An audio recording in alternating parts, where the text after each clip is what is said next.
And now, please welcome a shining example of the new America on the horizon, who would like to say a few words of gratitude.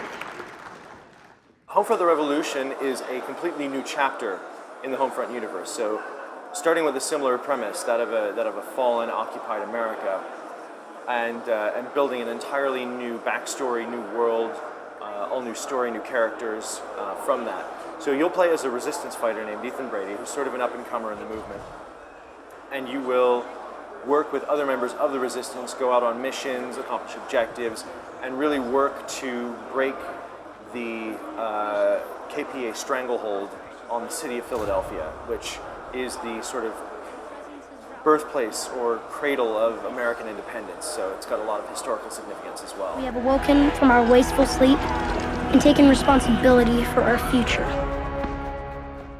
And in terms of the level of technology, I think you'll see that the Resistance has maintained a very analog level of technology. You know, all of their weapons are largely mechanical, with very little sort of bells and whistles. They're stuck together with like baling wire and duct tape and spit and prayer.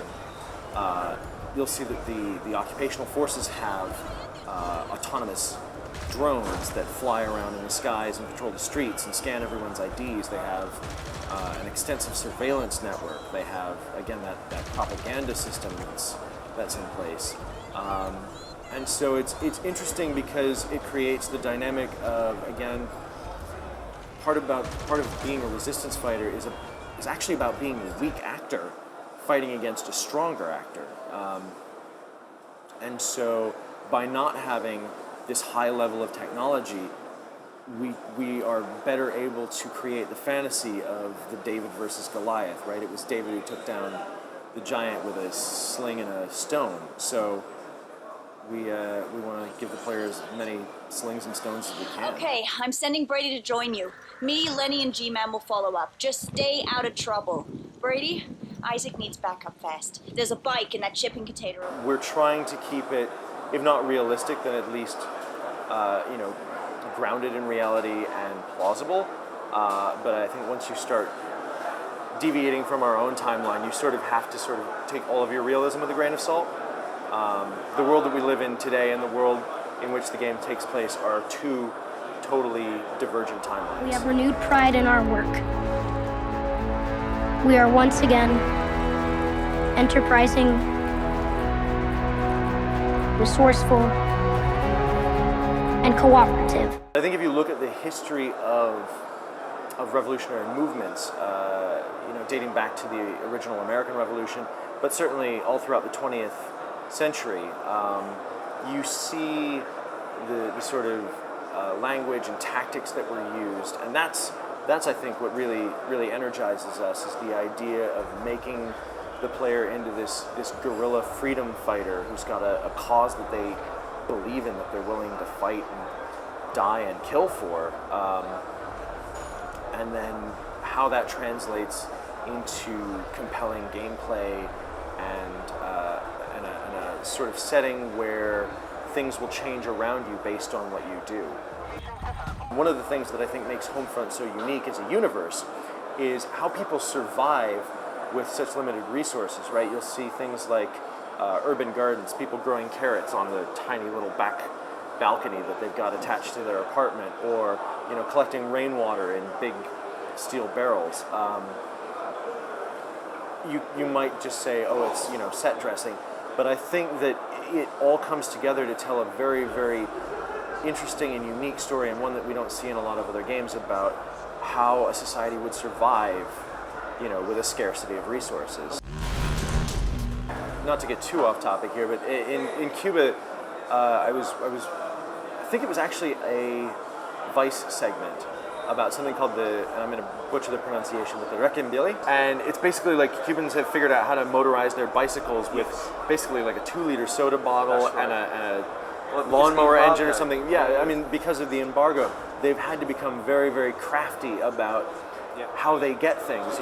So obviously you take an enormous amount of inspiration from real-world sources exactly like that, from things like post-peak oil research. So there's all of these interesting places from which you can draw your inspiration from both the world for the tactics, again, carrying through from the original, my personal inspirations were things like the quotations of Chairman Mao. I read David Petraeus's Counterinsurgency Field Manual from cover to cover. I do not recommend it. It is very dry military doctrine, but in terms, and it was actually less, that book in particular was less useful for talking about the resistance than it was for talking about the occupation forces, because it very much is focused on how to deal with a civilian population in a country that you are occupying.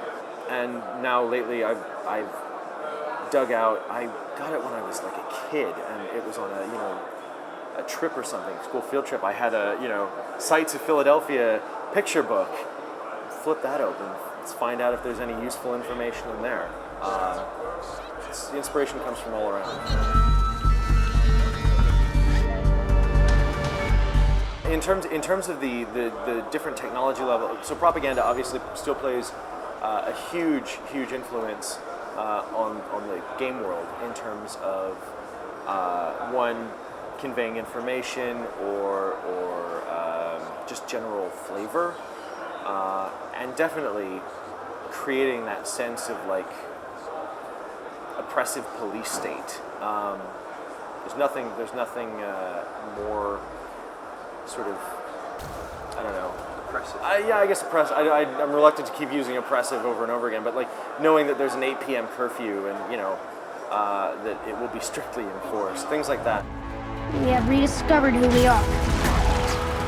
And there's no turning back to our apathetic. The open world also, gives us a great canvas on which to paint sort of the story of the uprising. So as you complete guerrilla actions against the KPA, you'll start to see more pro-resistance posters on the walls. You'll start to see people spray painting over the official, curfew announcements. You'll see so much more civil disobedience in the civilian population. We say, thank you.